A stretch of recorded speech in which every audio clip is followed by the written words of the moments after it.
एक बार फिर से आप सभी लोगों का क्लास में स्वागत है। आज हम लोग सीबीएसई 9th क्लास का फिज़िक्स पढ़ेंगे और फिज़िक्स में जो पहला चैप्टर है मोशन, उसको मैं आज से शुरू करता हूँ। और जो भी फिज़िक्स के बेसिक कॉन्सेप्ट है उसको मैं समझा चुका हूँ।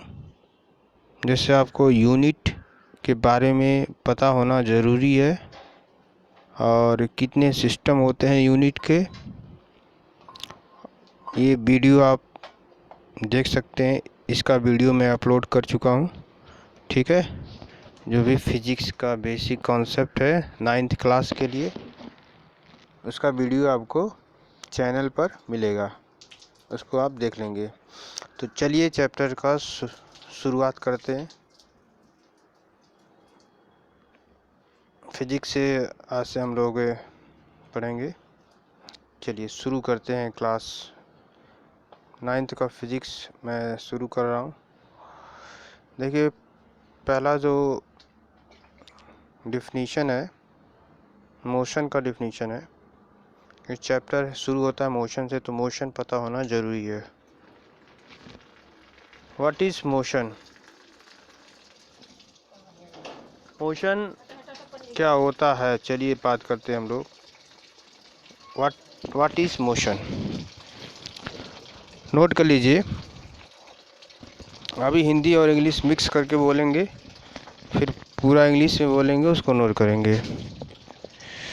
अगर कोई बॉडी या कोई ऑब्जेक्ट अपना पोजीशन टाइम के साथ चेंज करता है तो इसको हम मोशन का नाम देते हैं। मैंने क्या बोला? अगर कोई बॉडी या ऑब्जेक्ट अपना पोजीशन टाइम के साथ चेंज करता है तो इसको हम क्या कहते हैं? मोशन कहते हैं। इसमें देखिए डिफिनीशन में 3 वर्ड हैं। पहला वर्ड क्या है? पोजीशन। दूसरा क्या है? टाइम है। और एक वर्ड और है रेफरेंस, तो उसको भी मैं समझा दे रहा हूँ। चलिए समझाता हूँ उसको। पोजीशन हो गया, टाइम हो गया और रेफरेंस हो गया। तो ये याद रखेंगे, ये ट्रिक भी है, इसको याद रखेंगे। पोजीशन, टाइम और रेफरेंस, ये 3 वर्ड आप याद रखेंगे क्योंकि तीनों मेन वर्ड हैं, वो डिफिनीशन में आए हैं। तो डिफिनीशन मैं अब बोल रहा हूँ, इसको नोट करेंगे। when any body or object changing its position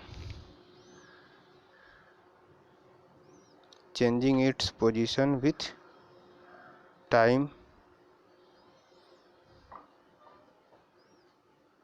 having a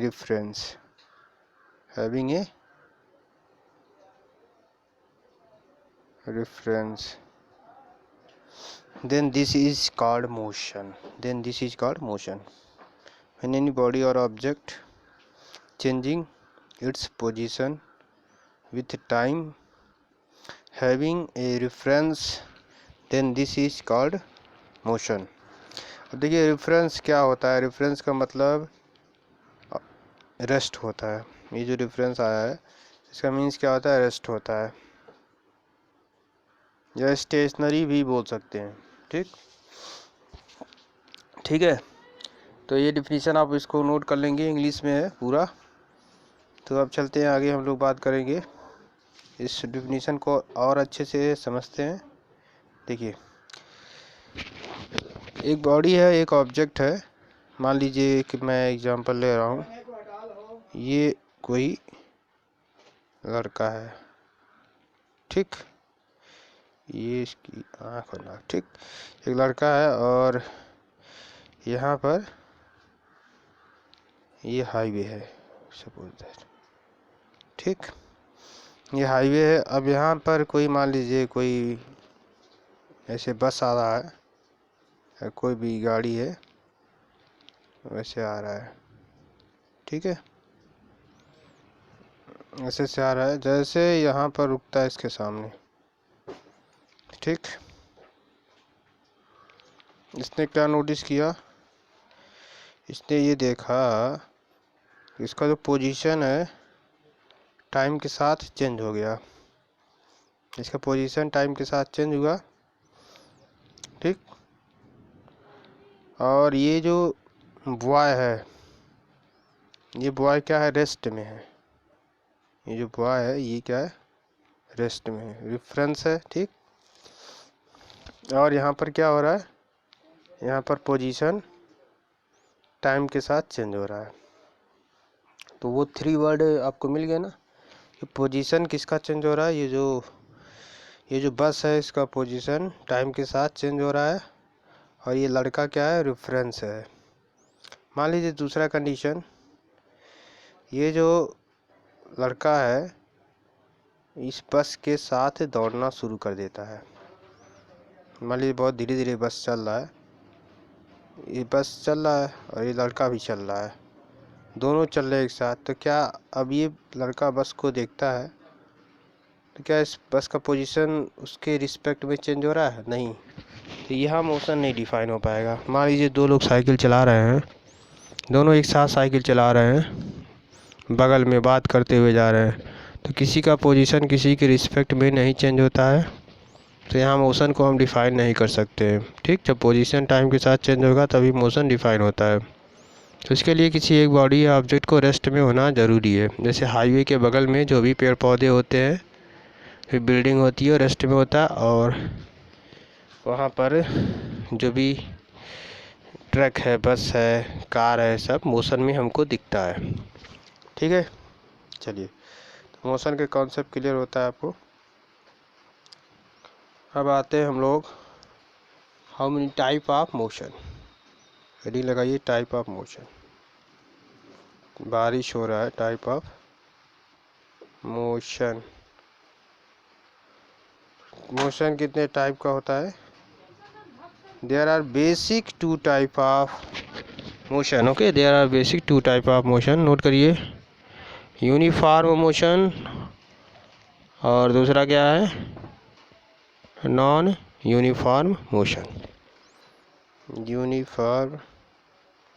uniform motion, दूसरा क्या है बच्चों, नॉन यूनिफॉर्म मोशन।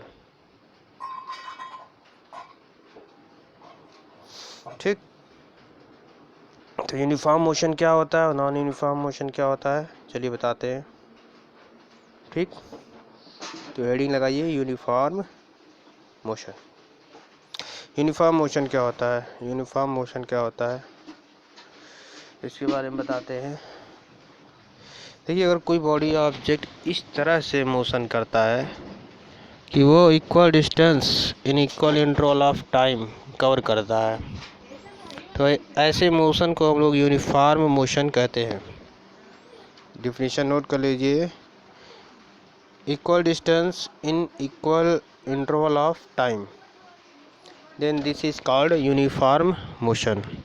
अगर कोई बॉडी या object equal distance equal interval of time में कवर करेगा तो ऐसे मोशन को हम लोग यूनिफॉर्म मोशन का नाम देते हैं। जैसे फॉर एग्जांपल मैं बता रहा हूँ, मान लीजिए एक बॉल है, आपने इसको फोर्स लगाया, यहाँ पर गया 1 मीटर, फिर 1 मीटर गया, फिर 1 मीटर गया। पहले सेकंड में यहाँ पर है, दूसरे सेकंड में यहाँ पर है, तीसरे सेकंड में यहाँ पर है, चौथे सेकंड में यहाँ पर है। ठीक,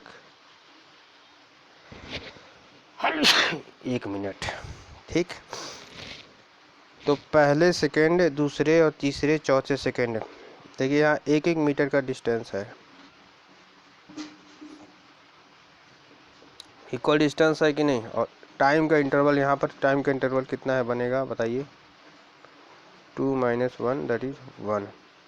यहाँ टाइम का इंटरवल कितना होगा, 3 - 2 दैट इज 1, 4 - 3 दैट इज 1। यहाँ सब में 1 1 मिल रहा है। ठीक है, टाइम का इंटरवल कितना है, यहाँ भी 1 है, यहाँ भी 1 है, यहाँ भी 1 है, और ये डिस्टेंस क्या है, ये भी 1 है, 1 1, equal distance in equal interval of time. ठीक है, equal distance in equal interval of time, ऐसा आपको दिखा। तो इस तरह के मोशन को, ऐसे मोशन को हम क्या नाम देते हैं, ऐसे मोशन को हम क्या कहेंगे, यूनिफॉर्म मोशन का नाम देते हैं। बहुत ही आसान लैंग्वेज में एग्जांपल के साथ आपने समझ लिया कि यूनिफॉर्म मोशन होता है। चलिए आते हैं हम लोग नॉन यूनिफॉर्म मोशन की बात करते हैं। नॉन यूनिफॉर्म मोशन आप थोड़ा सा चेंजिंग है डिफिनीशन में नॉन यूनिफॉर्म मोशन के का। ठीक, नॉन यूनिफॉर्म मोशन का रेड कलर यूज करते हैं, वेवलेंथ इसका अधिक होता है। नॉन यूनिफॉर्म मोशन क्या होता है, नोट करिए डिफिनीशन। अगर कोई बॉडी या object unequal distance in equal interval of time cover करता है, तो ऐसे मोशन को हम नॉन यूनिफॉर्म मोशन कहते हैं। एक चीज़ हो जाए, इसको एक्सेलरेटेड मोशन भी कहते हैं। Accelerated motion, non uniform motion का दूसरा नाम नोट कर लीजिए, accelerated motion, ACCELERATED, accelerated motion. इसमें क्या होता है, unequal distance, unequal distance in equal interval of time. ठीक, unequal distance in equal interval of time, तो ऐसे मोशन को हम क्या कहते हैं, non uniform motion. Non uniform motion, इसका एग्जांपल मैं समझा रहा हूँ। नॉन यूनिफॉर्म मोशन का एग्जांपल देखिए, डिफिनीशन नोट हो गया, स्क्रीनशॉट रख लेंगे। वैसे समझ में स्क्रीनशॉट नहीं आएगा, आप डिफिनीशन खुद से नोट कर लेंगे, कॉपी और कलम लेकर नोट करेंगे। ठीक, चलिए एग्जांपल देखते हैं नॉन यूनिफॉर्म मोशन की। एक बॉल है, यहाँ पर है, फिर यहाँ पर आ गया, मान लिया आपने ऊपर से छोड़ा, फिर यहाँ पर आ गया, फिर यहाँ पर आ गया। आप देख रहे हैं डिस्टेंस क्या हो रहा है, चेंज हो रहा है, अनइक्वल 1 है, फिर 2 है, मान लीजिए 3 है, ऐसे गिर रहा है वो। ठीक, ये पहले सेकंड में यहाँ पर है, दूसरे सेकंड में यहाँ पर है, तीसरे सेकंड में यहाँ पर है, चौथे सेकंड में यहाँ पर है। तो आप देखिए डिस्टेंस जो है अनइक्वल है, अनइक्वल डिस्टेंस, और टाइम का इंटरवल क्या है, दोनों में टाइम का इंटरवल कितना है, 2 - 1 दैट इज 1, 3 - 2 फिर से 1 मिल गया, 4 - 3 फिर से 1 मिल गया। Unequal distance in equal interval of time, यहाँ जब किसी बॉल को हम किसी ऊंचाई से गिराते हैं तो वो नॉन यूनिफॉर्म मोशन को दिखाता है। ठीक, जैसे स्टेशन से जब ट्रेन चलती है, पहले वो थोड़ा सा, फिर और तेज़ चलेगा, फिर सबसे तेज़ चलेगा, ऐसे, तो वो नॉन यूनिफॉर्म मोशन का एग्जांपल है। ठीक, यूनिफॉर्म और नॉन यूनिफॉर्म मोशन समझ में आपको एग्जांपल के साथ आ गया होगा इसमें। ठीक है, आगे चलते हैं। अब यहाँ क्वेश्चन आप पूछ सकते हो, डिस्टेंस और क्या होता है। यहाँ पर डिस्टेंस और डिस्प्लेसमेंट के बारे में मैं अब बताने जा रहा हूँ, डिस्टेंस और डिस्प्लेसमेंट। ठीक, एक फिगर बना के समझाता हूँ कि डिस्टेंस क्या होता है और डिस्प्लेसमेंट, ज़मीन और आसमान का अंतर है दोनों में। ठीक है, डिस्टेंस और डिस्प्लेसमेंट में, तो डिस्टेंस इधर और डिस्प्लेसमेंट इधर। डिस्टेंस जो होता है, देखिए डिस्टेंस और डिस्प्लेसमेंट, अच्छा चलिए शुरू से बताता हूँ, ऐसे समझ में नहीं आएगा आपको, डायरेक्ट बता दूंगा। डिस्टेंस, चलिए एक एक टॉपिक डिस्टेंस देखते हैं। डिस्टेंस, वेक्टर और स्केलर क्वांटिटी समझ में आता है, बताइए समझ में आता है वेक्टर और स्केलर क्वांटिटी? नहीं आता है तो उसको भी बता रहे हैं। चलिए वेक्टर क्वांटिटी क्या है, स्केलर क्वांटिटी क्या है, ठीक है। मैग्नीट्यूड समझ में आता है, नहीं आता है, चलिए सब बताते हैं शुरू से थोड़ा सा। वेक्टर क्वांटिटी और scalar quantity, vector VECT, vector quantity, scalar quantity. Physical quantity आप समझ चुके हैं। फिजिकल क्वांटिटी ऐसी क्वांटिटी होती है जिसको हम मेजर कर सकते हैं। वेक्टर क्वांटिटी और इस फिजिकल क्वांटिटी को दो भागों में बांटा गया है, वेक्टर क्वांटिटी और स्केलर क्वांटिटी, ठीक है। अब आते हैं मैग्नीट्यूड, पहले समझ लेते हैं मैग्नीट्यूड क्या होता है, तब वेक्टर और स्केलर को समझेंगे। मैंने बोला 20 kg, ये एक फिजिकल क्वांटिटी है, उसका नाम क्या है, मास। इसका नाम क्या है, मास है। यहाँ जो 20 है, इस 20 को हम लोग बोलते हैं मैग्नीट्यूड। क्या बोलते हैं, मैग्नीट्यूड। इस 20 को मैग्नीट्यूड बोलते हैं, और ये जो बगल में है इसको बोलते हैं यूनिट। क्या बोलते हैं, यूनिट बोलते हैं, ठीक। तो मैग्नीट्यूड और यूनिट मिलकर बनता है एक फिजिकल क्वांटिटी, मास, ठीक। मैग्नीट्यूड समझ में आ गया, ठीक है। चलिए अब आते हैं वेक्टर और स्केलर को हम लोग डिफाइन करते हैं।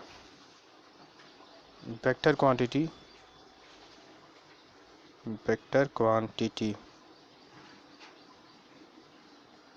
फिजिकल क्वांटिटी दो प्रकार की होती है, एक वेक्टर क्वांटिटी और एक स्केलर क्वांटिटी। तो वेक्टर क्वांटिटी क्या होता है, जिसमें मैग्नीट्यूड और डायरेक्शन दोनों होता है, उसको वेक्टर क्वांटिटी कहते हैं। नोट कर लीजिए, इसे मैग्नीट्यूड प्लस डायरेक्शन,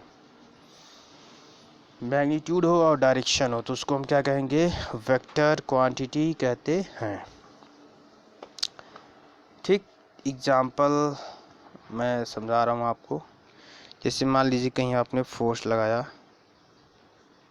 ये बॉल है, इसके ऊपर आपने क्या किया, फोर्स F लगा दिया, ठीक। तो फोर्स लगाते हैं तो उसका एक डायरेक्शन है ना, ठीक। और इस फोर्स का कुछ मैग्नीट्यूड होगा, कुछ अमाउंट होगा, ठीक। तो मैग्नीट्यूड भी है इसमें, ठीक है, मैग्नीट्यूड है और इसमें डायरेक्शन है, तो इसको हम क्या कहेंगे, वेक्टर है। क्वांटिटी का नाम, एक एग्जांपल बहुत है, अभी और भी आगे एग्जांपल मिलेंगे, मैं वेक्टर क्वांटिटी को समझाएंगे। इसमें मैग्नीट्यूड के साथ साथ क्या होता है, डायरेक्शन होता है। ऐसी क्वांटिटी को हम लोग वेक्टर क्वांटिटी कहते हैं। For example, when we apply a force on a ball, then ball goes in the direction of force, ठीक। That is ball have a fix direction, ठीक, एंड आल्सो ए मैग्नीट्यूड।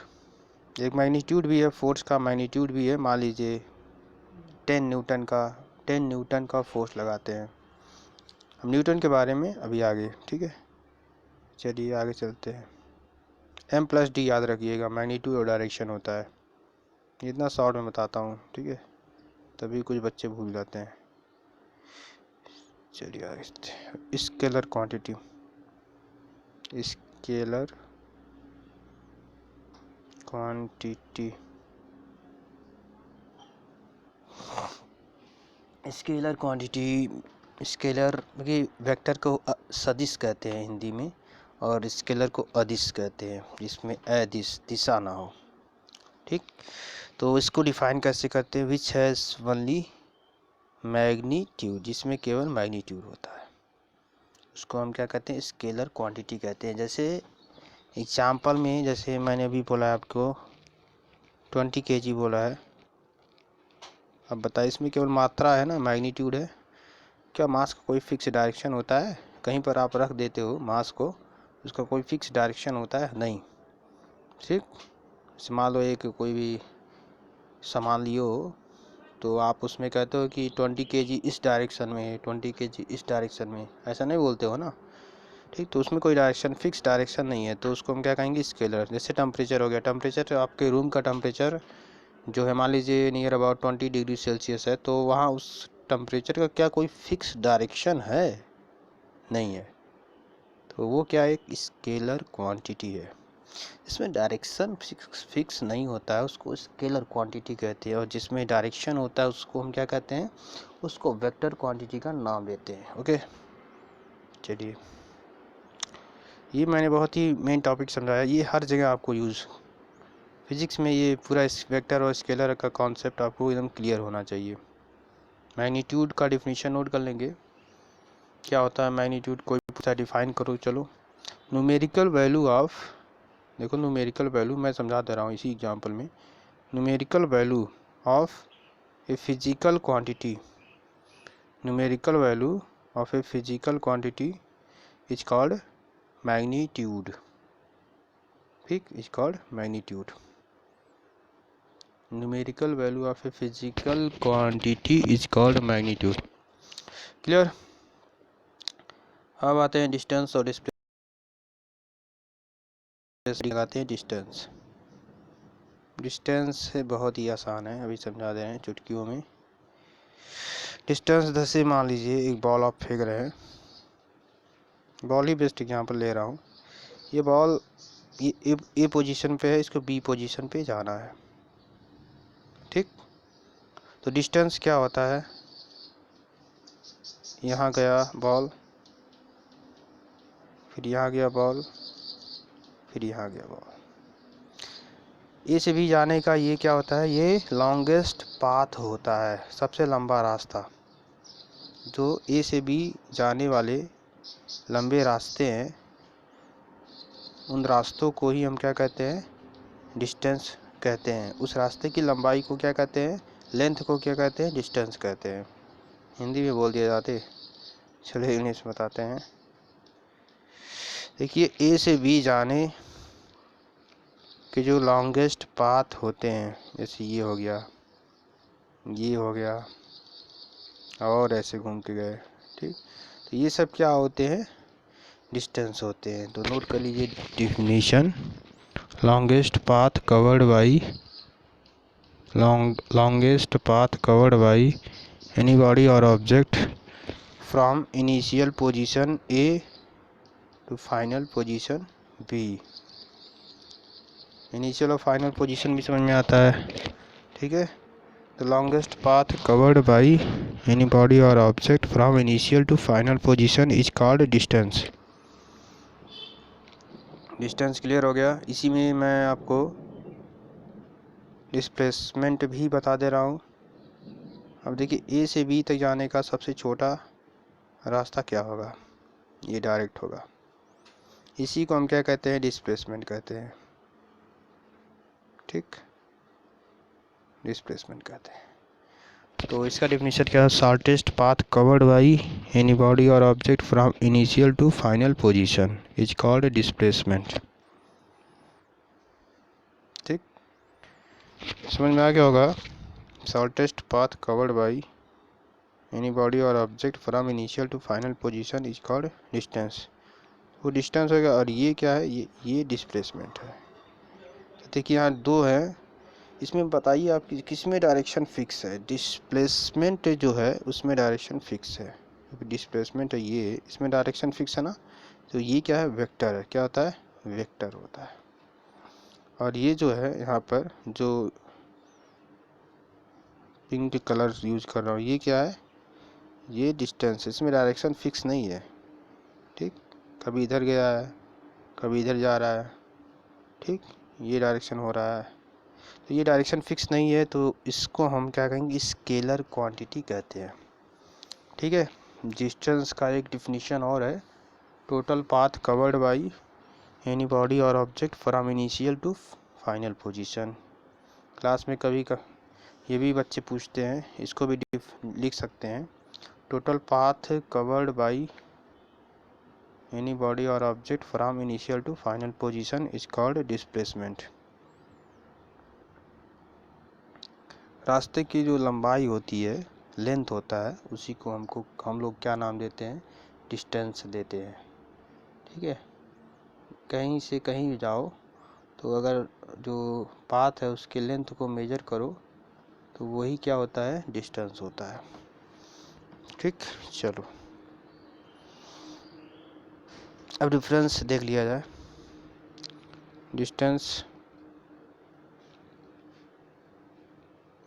और displacement इधर हो जाएगा। ठीक, distance क्या होता है, ये स्केलर होता है, बहुत आराम से लिख लिए। डिस्प्लेसमेंट क्या होता है, वेक्टर होता है। पहला पॉइंट मिल गया आपको, एक डिफरेंस क्लियर। दोनों का डिफिनीशन, दूसरा पहला ये हो गया, दूसरा क्या, दोनों का डिफिनीशन आप लिख लेंगे। ये क्या होता है, longest path covered by any body और object from initial to final position is called distance. ये क्या होता है, shortest path covered by any body और object from initial to final position is called displacement. तीसरा देखिए, जो डिस्टेंस होता है वो हमेशा क्या होता है, पॉजिटिव होता है। ये हमेशा पॉजिटिव होता है। ठीक, ये पॉजिटिव भी हो सकता है और निगेटिव भी हो सकता है। अभी नोट करिए, इसका रीज़न मैं समझाऊंगा कि डिस्प्लेसमेंट क्यों पॉजिटिव और क्यों निगेटिव होता है। ठीक, तो डिस्टेंस हमेशा पॉजिटिव क्यों होता है, क्योंकि रास्ते का जो लेंथ होता है, टोटल लेंथ होता है पाथ का, तो इसीलिए हमेशा पॉजिटिव मिलेगा। जोड़ेंगे आप, पॉजिटिव ही मिलेगा। और डिस्प्लेसमेंट पॉजिटिव भी होता है, निगेटिव भी होता है। डिस्टेंस का चौथा पॉइंट लिखेंगे आप, फिर से रिपीट कर दे रहा हूँ। डिस्टेंस स्केलर है, डिस्प्लेसमेंट वेक्टर है। डिस्टेंस का डिफिनीशन यहाँ दूसरे पॉइंट में नोट करेंगे, डिस्प्लेसमेंट का डिफिनीशन यहाँ नोट करेंगे। तीसरे पॉइंट में डिस्टेंस पॉजिटिव होता है, डिस्प्लेसमेंट पॉजिटिव भी होता है और नेगेटिव भी होता है। चौथा पॉइंट मैं बोल रहा हूँ, नोट करेंगे। डिस्टेंस कभी भी जीरो नहीं होता है। Distance can not be zero, can not be zero. Can लगाएंगे, और ये कैन बी जीरो, हमेशा नहीं होता है zero. Displacement can be zero. ठीक, से आप जहाँ खड़े हैं घूम फिर कर कहीं मान लीजिए गए, फिर वहीं पर आ गए, तो वहाँ डिस्प्लेसमेंट जीरो हो जाएगा। ठीक है, जैसे आप मान लीजिए अपने घर पर हैं, फिर गए सब्जी लेने, फिर घर पे आ गए, तो यहाँ डिस्प्लेसमेंट जीरो बनेगा, लेकिन डिस्टेंस जीरो नहीं होगा। डिस्टेंस मतलब a total length of the path. ठीक, तो चार डिफरेंस हो गए हैं जो कि बहुत ही आसान है। डिस्टेंस और डिस्प्लेसमेंट में डिफरेंस को आप समझा सकते हो। पहला स्केलर है, दूसरा ये क्या है, वेक्टर है। दोनों का डिफिनीशन लिखेंगे। ये पॉजिटिव भी होता है, निगेटिव भी होता है। ये जीरो नहीं हो सकता है, क्योंकि रास्ते की लंबाई को आप ऐड करोगे तो जीरो नहीं मिलेगा ना। और यहाँ पर क्या है, ये जीरो हो सकता है। चलिए आगे चलते हैं। अभी इसका रीज़न दूंगा कि क्यों डिस्प्लेसमेंट कब पॉजिटिव और कब निगेटिव होता है। चलिए बताते हैं इसी को कि डिस्प्लेसमेंट पॉजिटिव कैसे है और कैसे निगेटिव है। देखिए, डिस्प्लेसमेंट का जो फार्मूला होता है इसको नोट कर लीजिए। Displacement is equal to final position minus initial position.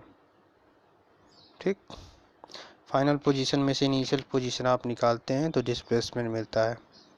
जैसे मान लीजिए एक बॉल है, यहाँ पर है, फिर यहाँ से यहाँ चला गया, ये x1 है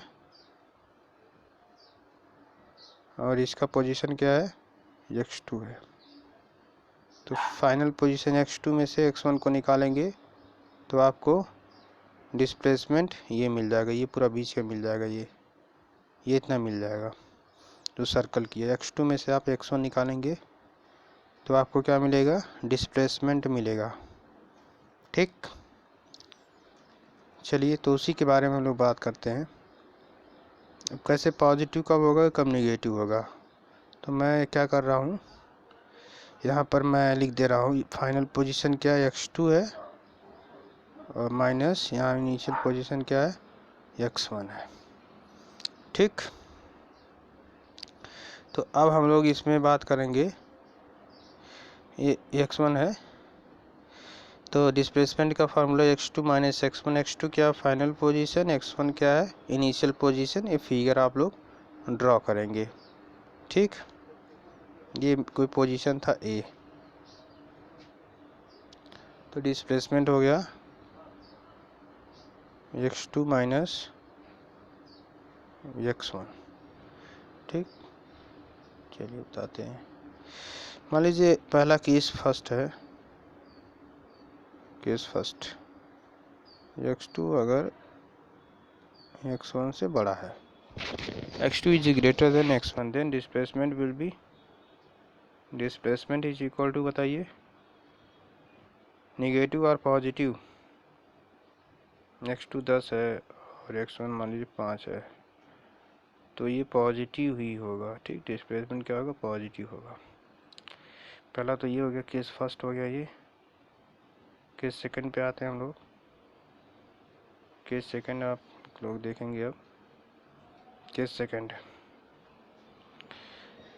मान लीजिए x1 is greater then x2, तो अब देखिए डिस्प्लेसमेंट क्या होगा, पॉजिटिव होगा कि निगेटिव, बताइए। x1 ये 10 है और ये 5 है, तो 10 में 5 माइनस आएगा ना, निगेटिव हो जाएगा। हमने समझा डिस्प्लेसमेंट कैसे पॉजिटिव निगेटिव होता है, समझ में आ गया होगा पूरा। ठीक है, तो डिफरेंस डिस्टेंस और डिस्प्लेसमेंट में मैंने समझा दिया। ओके, चलिए आगे चलते हैं। इसके बाद आपको पूरा कॉन्सेप्ट क्लियर होता है यहाँ पर, जो भी आप समझ रहे हैं उसको नोट कर लेंगे। डिस्टेंस और डिस्प्लेसमेंट में डिफरेंस 11th वाले बच्चे कंफ्यूज रहते हैं, आप 9th के बच्चे हैं, इसको नोट कर लेंगे। अब हम लोग चलते हैं नेक्स्ट टॉपिक पे बात करते हैं। ठीक है, नेक्स्ट टॉपिक हम लोग का है, मैं 3 टॉपिक लेके आ रहा हूँ अब। पहला टॉपिक है हमारा स्पीड, दूसरा टॉपिक है वेलोसिटी, तीसरा टॉपिक है एक्सीलरेशन।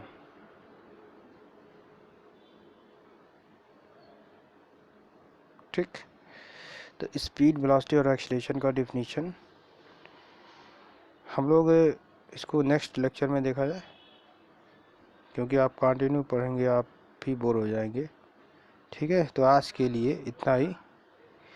ठीक है, ये नेक्स्ट वीडियो में आपको मिलेगा स्पीड, वेलोसिटी, एक्सीलरेशन। ठीक है, तो अगर वीडियो अच्छा लगेगा लाइक, सब्सक्राइब और शेयर ज़रूर करेंगे। ठीक है, आज के लिए इतना ही, थैंक्स।